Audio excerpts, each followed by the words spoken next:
Takže ako čerstvý spoluorganizátor divadelnej Nitry sme dostali tú možnosť vybrať jedno z tých predstavení, ktoré budú súčasťou programu divadelnej Nitry, a ako pod našou záštitou sme sa rozhodli, že pozveme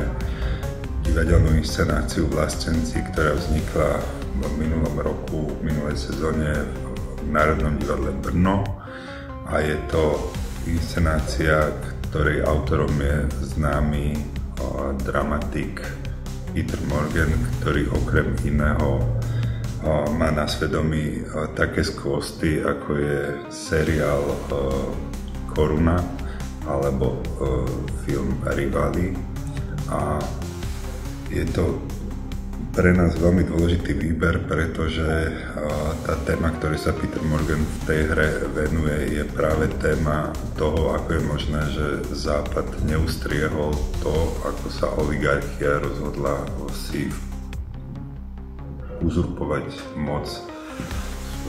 Rusku a akým smerom sa vlastne ten vývoj